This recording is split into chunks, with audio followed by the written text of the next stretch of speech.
Good morning. Today I'm in Sheffield to have a look at a couple of charging locations and also have a chat with my friend Nigel, who traded in his first generation Ioniq for the new second generation Ioniq, and I want to find out what his motivations were behind that. The first charging location I want to mention is at Meadowhall in Sheffield, where there are 38 new free 7 kilowatt charge points. We visited Meadowhall to charge and do a little bit of shopping, and there were plenty of EVs making use of the new charge points, which was encouraging. And a nice variety too. Just on one side there was a Renault Zoe, Jaguar I-Pace, 3 Teslas, a Mini Hybrid, BMW i3, Nissan Leaf and a hybrid Ioniq alongside my electric.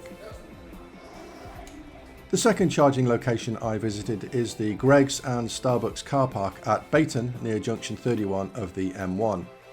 It's 4 50 kilowatt Instavolt chargers, currently costing 35 pence per kilowatt hour, which is about as expensive as public rapid charging should be in my opinion, and wouldn't be my first choice with any Polar chargers nearby. But it's a nice location with refreshment and toilet facilities, and most importantly, having 4 chargers means it's a more reliable option to charge up. Then it was over to Nigel's house to have a chat about why he decided to trade in his first gen Ioniq for the second gen. Thanks Nigel very much for inviting us around to talk about your second gen Ioniq. First question is, what got you into buying an electric car in the first place and moving from, what was it, diesel or petrol? Yeah, we had it was a 12-year-old diesel SUV. Yeah. So the first thing was time for a new car at 12 years. I'd kind of made my mind up at this point that I was going to look at electric cars, and I think actually it was you that mentioned the Hyundai Ioniq, and that's what prompted me to go and actually take a test drive in one. We had it for a couple of hours one afternoon and I was sold straight away. I liked the shape of the car. I liked the fact that it's not particularly out there in its appearance particularly. It's a fairly conventional looking vehicle. I like the amount of space in the back because we like to throw a couple of bikes and go cycling in the countryside sometimes. And the driving experience was amazing. I mean, it was a curious mix of extremely familiar for anybody that's driven an automatic before, but also reassuringly better. Yeah. It's hard to describe that really, but it's similar enough to be comforting, but actually it's so much better because of the responsiveness of the electric motor and so on. So we were pretty much sold straight away. We had a couple of hours at it and we were on the negotiating with the salesman to buy one. I did a video about my top 5 best and worst things about the Ioniq. Yeah. What did you like about it most? I'd say probably its appearance, the fact that it's a hatchback for the bikes, as I mentioned earlier, and we really enjoyed the test drive. The comfort of the car and the equipment level was probably pretty good as well. You know? Yeah. So it's fairly well loaded. Yeah. And what don't you like about it? There isn't very much. I can't say there is anything much that I don't like about it. In fact, the one we have now is our 6th car, and it's the first time ever that we bought like for like. Okay. I've always had something entirely different to what we had previously. So that tells you how much I got along with the first one. Yeah. Now, of course, I've considered upgrading from the first gen to the second gen. Yes. Mine's done like nearly 27,000 miles now, right? And I've kind of made my mind up that I want a car that does like well over 200 miles, just because that's, I think, what would make me feel most comfortable. Yes. Right. And there's been some a lot of discussion on the interwebs about the disadvantages in terms of the rapid charging on the second gen Ioniq, right? So bearing with that in mind, did that, obviously you traded in your first gen to the second gen, did that not put you off? It did not. The first thing to note is that I've yet to encounter a rapid charger that's any faster than 50 kilowatts. Right. In my use of the first generation car in 2 years, I never came across 100 or greater charger. Okay. So I'm only interested at this point in the charging rates on the 50 kilowatt charger. Right.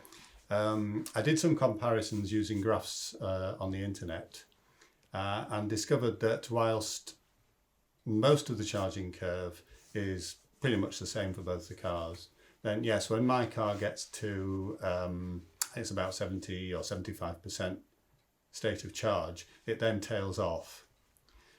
However, we're talking about 75% of a larger capacity in the first place. Yeah. If you equate kilowatt hours, or really miles range, they're actually, the two curves are not actually all that much different. Right. Yes, my car will tail off a little bit before yours will, but then it will continue at a higher rate as yours begins to rapidly decrease towards 94%. Okay. So I think overall, if I was going to charge my car next to your car up to, let's say 130 miles worth of range from 20 miles, then they're going to take the same amount of time or thereabouts. So I think there's nothing in it. So but I have the advantage. Yeah. I have the advantage that mine will continue if I leave it long enough, right up to 100% full. Right. On a DC charger. Yeah.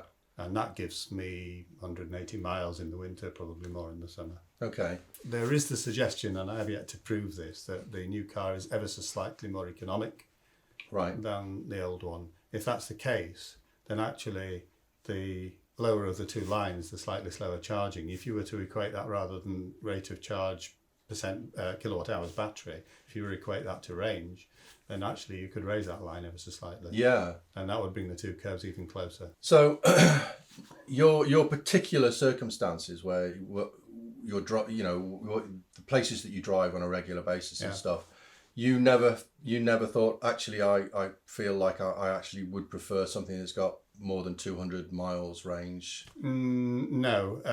The older car, it was, I won't say it's an issue, it was a concern some of the time. In terms of issues, we managed to get around those regardless. So just a little bit of range anxiety. Yeah, not even anxiety, but just, let's say, a marginal degree of inconvenience. Yeah, okay. Not huge and not show-stopping. I mean, we did some stupidly long trips in it. I went up to Morecambe and then all the way across through the Pennines to Skipton and Bridlington and then up to Pickering and back home one weekend.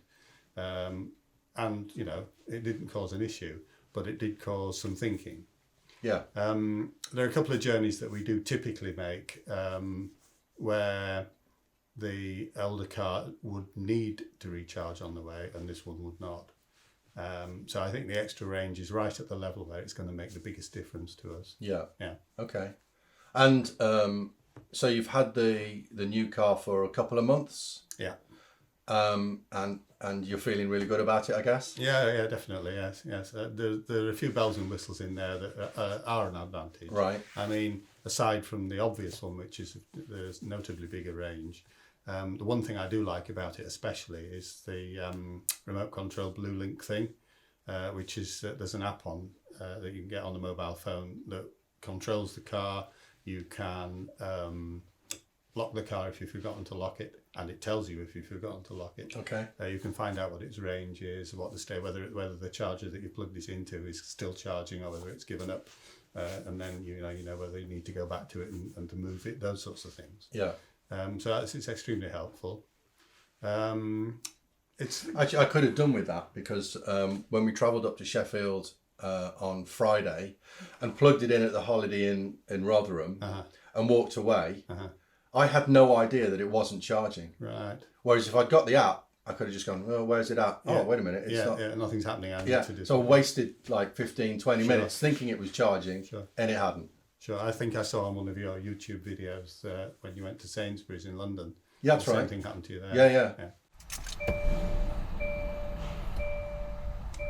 Oh, not very charged. Since Hugo Gregg had only put 6 miles range on the car, I decided to move and try a different charger to see if that would do any better. Yeah, so it was there for an hour or something more and came back and it had put on like 4%.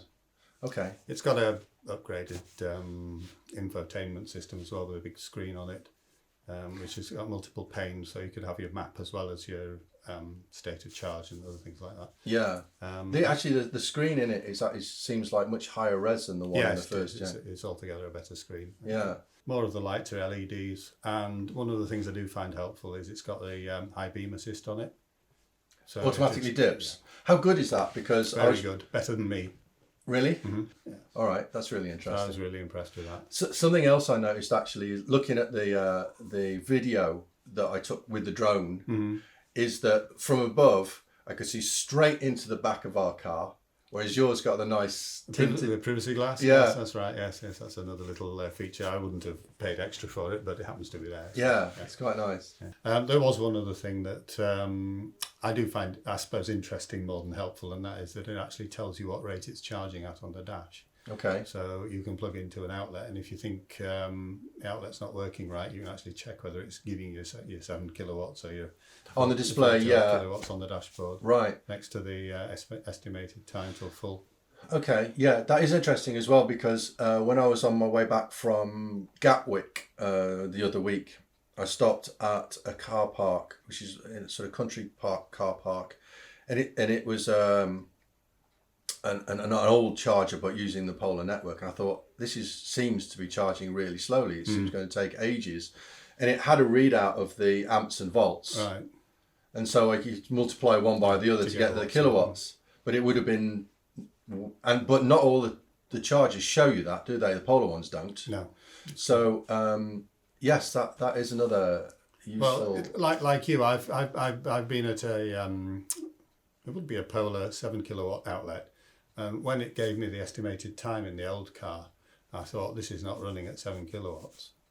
I would now know in this car exactly what speed it was running at. Yeah, and does that appear on the app as well? No, I have to look on the dashboard. That would have been nice. Yes, it would. I would have to look on the dashboard. Odd as well, because you'd think it'd be easy. Yeah. Because the car just needs to send that to the app. However, that's not how I would have coded it. So I sold our Audi A4 Avant estate that only had an FM radio in it. One of the things that I absolutely loved about getting the Ioniq was just the new technology and stuff. And it's the first time I've ever had a car with a rear parking camera in it. Yeah. And I already feel now that if like that's one of the must-have tick boxes on a new car. Absolutely. And comparing the new car to the old one, the one extra little feature in this one, which is probably of limited use, is that you can manually turn the rear view camera on with a button on the next to the gear stick. Right. Even if you're going forward, you can look out the back. Okay. And aside from all the new technology in the car that I really enjoyed, it's like there's this series of videos from Fully Charged, like Maddie Goes Electric. Oh yeah, I've watched a couple of those. Yeah, and she's saying how she feels that like the electric cars like help her drive. It's a collaborative journey. It's more like an extension of you and the vehicle. Yeah, and you know, I like all the sort of safety features and stuff. Yeah, there was one extra safety feature that it comes as part of the Blue Link, which is the thing that drives the app and tells you the status of the vehicle and gives you its location and whatever else it is on your mobile phone. Right. And that is that because in order to do that, the car has actually got an embedded modem and SIM card that connects to one of the mobile networks. It's got emergency calling built into it. Now that is automatic if the airbags are deployed, and there's also a button above the rear view mirror that you can actually manually call emergency services. Oh, right, okay. Without needing a mobile phone or anything. So, like, if you see an accident or something like that... I guess you could do that. I mean, I don't know what circumstance, I don't know exactly who it calls, but... yeah. Or when I was driving, I'd be driving along the road and having a heart attack and I'm about to die, right. I could just pull over and press the button. It'd be a lot easier than getting the phone out as I expire. Exactly, yes. Yeah. I guess, I'm not going to try it, but I guess it works through the infotainment system. So like when you've got your Bluetooth connected. Yeah, I mean, I love all these sort of extra features and stuff. Yeah. It makes quite... That's not because it's electric, of course. You could put it in any car. But yeah, it's just another feature that's an upgrade from the previous model, I guess. I don't know what it is about me, but I really enjoy watching these dashcam videos with bad drivers and crashes and stuff. And there's a compilation of 2019 crashes, and like I'm looking at a lot of them and thinking, if they got the autonomous emergency braking, that accident wouldn't have happened. I hope I never experienced that. I haven't yet. Yeah. Oh, I have. You know that. I've seen the video. Yes. Yeah. Sorry, I just need to check. It's okay. Good job the car stopped, isn't it? And you're saying as well that you think it could actually be cheaper to run your car because you can afford to wait until you get to the free charges. Yes, exactly. If I've just come back from, let's say, my mother-in-law's house, 85 miles away, in the old car, I'd have arrived here with 30-something miles range left in it. So you'd want to plug it into the garage. I wouldn't feel comfortable not plugging it in the garage. Yeah. Here, right. Do the same with this one, and I've got 80+ miles in it. Well, I know I'm going to be safe for the meanderings that we're going to do in the week until we can next get to somewhere where there's a doing shopping and plug it into do some free shopping, some free charging while we're shopping. Yeah. So in fact, I've done 1,800 and something miles in it, and it's not quite cost me 1.8 pence a mile up to now. Right. Brilliant. Yeah, that's all costs accounted for. How long do you think you're going to own it for, this one? It's hard to tell because the big thing will be whether or not there's something worth replacing it with. Yeah. We intended to keep the previous car for longer than we did, but there was this bigger battery and this greater range, and as I said before, it's just at the right point where it feels like it's important. I think that'll be the crucial thing for a lot of people, is because, like, when you're making a choice to buy an electric car, what range you think you're going to need. I mean, I think the range that people think they're going to need is quite often much more than they actually need. But agreed entirely. Yeah, but I think it is going to be down to a very personal thing. You know, like some people go for the new Mini that's got much more limited range on it, but that's all they need. You know, I thought the Ioniq, to be honest, would have had more than what I need, but my circumstances have changed, and now I think that I need something a bit, you know, that'll go a little bit further. And yes. You know, if I could afford it, I'd get the Tesla. I mean, but that's a chunk, isn't it? I did look at the Tesla, and I've actually been speaking to a guy that owns a Model 3 this morning briefly, and I would have liked one of those. I'd have had a 4-wheel drive one with the extra range and so on. However, I go back to it being a hatchback, which the Tesla is not. Yeah. And I wouldn't have any means of transporting bikes inside that, and I don't particularly want to put drag on the outside. No. Which is I fair enough. Horses for courses. I can stick 2 bikes in the back of this one with ease. So yeah. Tell you something that happened today. I went to the Carver Street car park in the middle of Sheffield. Oh yes. We're going to have a little wander around Sheffield for an hour and a half or something. I thought, okay, I'll plug it in there. There was a Tesla plugged in. Did you get a space on that? No. There's a Tesla on one side and a Leaf on the other, and that was the end of that. Yeah, it's useless, Sheffield. Yeah, I noticed that actually. You look in the middle of Sheffield, there's no rapids in the middle at all. Very few fast chargers. No. That's just down to the council, I guess. I suppose so. If I was going into Sheffield and I needed power, I would go to Tesco on the Wicker. Right. Or Savile Street, I think. And they've got a bank of 7 kilowatts there, and then I'd walk into town from there. Yeah, okay. I've got a green parking permit for Sheffield. Free parking at any roadside, pay and display meter. For nothing, for spend all day there. It's fantastic. Handy. Yeah. Okay. Sheffield's quite good on that. Yeah, but otherwise, I it's been like a struggle. I go to, like, say, yesterday we spent more than 2 hours at Meadowhall just wandering around, not intending to buy anything, just so that I could charge up. Yes. Did buy something in the end. It was quite expensive. I would say, going back to charging and range anxiety, that the charging infrastructure has improved hugely since I became an EV user. Yeah. Is most of that like Polar Points at Holiday Inn type scenarios? Yes, not at sort of remote filling stations and this sort of thing. I mean, you may recall we had a discussion about the journey that we need to make to my mother-in-law. Yeah. And how there was a dearth of any kind of charging. Yeah. Once you on got the route. Once you got past York, and we don't normally go via York. So there was a problem, which we got over by other means. But nowadays there are 2 polar rapids in Malton, which is a few miles away from where we go. So it's already improved. Okay. Local superstore in Worksop's got 4 free 7 kilowatt chargers on it now that it didn't have a few weeks ago. So I think it's improving all the time. The opportunities to get power are just a massive. It is getting better. Yeah. Last question though, in relation to that, what do you think of Ionity putting up their prices to 69 pence per kilowatt hour? Well, I'll be honest, I haven't come across an Ionity unit. Neither have I. Before, and until you mentioned it the other day, I had no idea who they were or what they were doing. But at 69 pence a unit, Well, I certainly won't be using them. They'd have to be the last chargers on the planet before I would use them.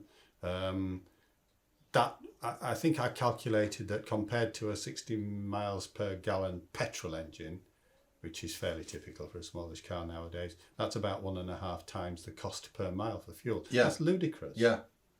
Now, I mean, whether or not they actually hope to get anybody using their chargers and paying them that amount of money, I have no idea. I won't be. I would like to sit down and have a cup of coffee with the person who decided it was going to be 69 pence per mile to figure out whether they just are so completely out of touch, or maybe that they are more interested in selling ICE cars. Yes, it could be the case. It could be that they're just trying to put us off. Who knows? Yeah. But fortunately, there are other suppliers out there who are more competitive. I use Polars whenever I need a rapid, if I can get to one. Yeah. I suppose really, if you pay 35 pence a unit for a rapid service, all right, that's about 1.5 times what the power's going to cost by the time you've added VAT on. But you can kind of forgive them for the investment in the infrastructure. Yeah. You can't forgive 69 though. No. What do you think of ecotricity on the motorway? The fact that most of the CCS charges are not working, it seems. Again, it's not a network that I would choose to use unless I had to. So if they they charge fairly large amounts. It's about 35p. Yeah, you would think that for that amount of money they ought to maintain the network. Yeah, I reckon they're maybe just letting them run down so they can replace them all with 100 or 150s. Yes. Yeah, who knows? Yeah, it does seem to be polarizing as well. That whereas in the first couple of years there were at least 2 places in this area where you could actually get a rapid charge for free.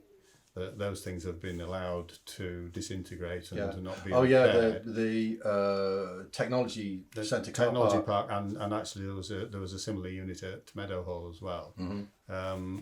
They seem to be being replaced with far larger numbers of 7 kilowatt units, which I guess makes sense for a retail place, that they would want to keep you there for as long as they can. So it seems to be polarising that if you want it cheap or free, then it's going to be slow, and if you want it fast, then it's going to be more expensive. Yeah. And you can kind of understand why that would be. Well, yeah, it's just economics, isn't it? Yeah. Okay, well, thank you very much, Nigel. Been fantastic to see you, and you'll have to keep me updated on what's happening with yours, because it's a very persuasive argument you've got for actually trading in the first gen to the second.